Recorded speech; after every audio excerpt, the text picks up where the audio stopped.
Hello, xin chào các bạn đã quay trở lại với review 5 phút. Ở cuối tập trước, để trả thù cho đồ đệ của mình, hấp huyết lão yêu đã tìm đến chỗ Trương Tiểu Phàm nhằm mục đích lấy mạng hắn. Cả hai đấu qua đá lại một hồi, nhân lúc Trương Tiểu Phàm bị thương, lùi về phía sau mấy bước, lão ta vừa tung ra một chiêu nhất kích tất sát, thì đúng lúc này, Điềm Bất Dịch kịp thời xuất hiện. Sau khi đánh lui hấp huyết lão yêu, khiến hắn phải bỏ chạy, vừa kịp lúc Tô Như và đám người Thanh Vân Môn đến nơi, tất cả đã đuổi theo hắn. Đuổi theo đến bên bìa rừng, bất ngờ thấy ở đằng xa trên trời có dị tượng, ai nấy đều tò mò, không ngừng cảnh giác xung quanh. Đúng lúc này, đã có người đi lại đỡ hấp huyết lão yêu, lão hói quả có một mối thâm giao, đến bên lão hỏi nhỏ mấy câu, Quỷ Vương khoát tay, chỉ cười mà không nói lấy một lời, thái độ rất thản nhiên, đám người ma giáo cũng ập đến. Gió đêm lặng lẽ thổi lên, rừng cây đã biến thành bãi chiến trường, dường như nơi nơi đều có vô vàn cặp mắt đang nhìn trộm. Trong đám người ma giáo mới xuất hiện, Niên lão đại đi đầu tiên, trên mặt là một con mắt đỏ hồng cực to, trông vô cùng đáng sợ, nhưng lúc này cũng đang dần dần trở lại hình dáng bình thường. Đứng ở phía sau hắn là một phụ nữ nhan sắc xinh đẹp, Giác Cẩu đạo nhân cũng ở đó, chỉ không thấy có gã thanh niên Lâm Phong mà thôi. Vừa xuất hiện, hai đám người đã lao vào nhau đấu đá kịch liệt. Người xuất thủ đầu tiên với Trương Tiểu Phàm chính là thiếu phụ xinh đẹp, luôn đeo chiếc khăn che mặt. Người này Trương Tiểu Phàm cũng đã gặp qua, chính là Uzi của Bích Giao. Thấy Trương Tiểu Phàm gặp nguy hiểm, Lâm Kinh Vũ ngay lập tức tiến tới giải vây giúp hắn. Chính vì thế, Tiểu Phàm đã đổi mục tiêu của mình qua Giác Cẩu đạo nhân. Lúc này, Niên lão đại tức giận, tràn hông trừng mắt nhìn Giác Cẩu một cái, lông mày theo đó nhăn tít lại.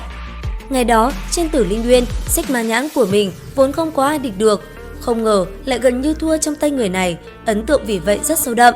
Giác Cẩu đại nhân trong lòng lạnh xuống, nhớ lại cái ngày Khương lão tam vô phúc bị tiểu tử đó hút sạch tinh huyết mà vong mạng, thầm chửi cái tên chó má ở chánh đạo này. Trong tay lại cầm cái pháp bảo kỳ quái so với ông nội Giác Cẩu của nó còn tài yêu hơn hàng chục lần. Về phần Niên lão đại, ngay khi thấy Trương Tiểu Phàm nhập cuộc, trong lòng trùng ngay xuống, hắn không hề khiếp sợ công lực tiểu tử này mà sợ cái gậy kỳ quái tiểu tử đang cầm trong tay. Chính vì thế, hắn xông đến chỗ Giác Cẩu, tận lực đối phó tên tiểu tử này. Vừa nghĩ, một đạo hồng quang trong nháy mắt phát động, phóng thẳng đến chỗ Trương Tiểu Phàm. Quả nhiên, Trương Tiểu Phàm tiến tới rồi dùng thiêu hỏa côn ngăn đạo hồng quang lại, sắc diện không hề thay đổi. Bảo Tống đại nhân trong lòng thấy ngay luồng khí tà sát của xích ma nhãn bắn tới ngừng ngay lập tức. Chính vào lúc đó, Niên lão đại bó chân bó tay, láo lơn nhìn sang bên cạnh, chứng kiến bên cạnh mình bọn Dã Cẩu, Liêu Hạo cùng với phu nhân xinh đẹp kia tựa hồ cũng không được tốt lắm, bèn hét lên một tiếng lớn, chạy, rồi nhanh chóng rút lui. Trong đêm đen thăm thẳm, một cơn mưa ngập trời nhất thời ập xuống, từ biển khơi phía xa ùa tới một trận gió cực kỳ mãnh liệt, như dã thú sổ chuông gầm gừ phóng về cái tiểu đảo trơ trọi này. Mọi người kinh ngạc phóng tầm mắt về phía đó, thấy trên bờ cát phía xa khoảng mấy mươi trượng, từ bóng đêm xuất hiện thân ảnh vài chục người, tất cả mặc đồ đen toàn thân. Trong đêm tối, thật khó phát hiện sự xuất hiện của họ.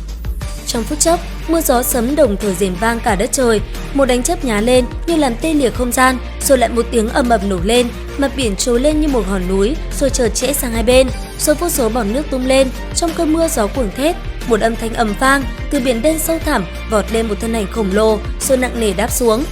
Cả Lưu Bá Sơn như rung lên một lượt, bọn Trương Tiểu Phàm nhất thời như ngưng thở. Đây quả là một kỳ thú to lớn vĩ đại. So với linh tôn Thủy Kỳ Lân trên đỉnh Thông Thiên Phong ở Thanh Vân Sơn lớn hơn một chút. Lúc này, những hắc y nhân ngay lập tức âm thầm lui vào bóng đêm, nhưng ở trên bờ cát, cứ cách khoảng một trượng lại có một vật kỳ quái phát ra ánh sáng ảm đạm màu đỏ. Những vật này sắp thành một vòng tròn ngay phía trước mặt kỳ thú kia. Trong đêm tối và mưa gió đầy trời thế này, vòng tròn ấy vẫn rất nổi bật.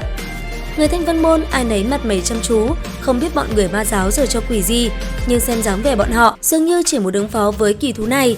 Nhưng cái bẫy này lại quá rõ ràng, trong bóng đêm ai cũng dễ dàng thấy được, không biết kỳ thú đó rốt cuộc sẽ thế nào.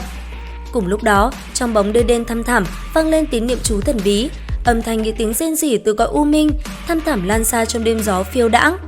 Ngay khi các chú văn thần bí đó ngân lên, các điểm sáng màu đỏ yếu ớt lúc nãy giờ đột nhiên sáng bừng lên, các y nhân biến mất lúc nãy bây giờ cũng đã quay trở lại đứng cạnh các vật thần bí đang sáng đỏ đó.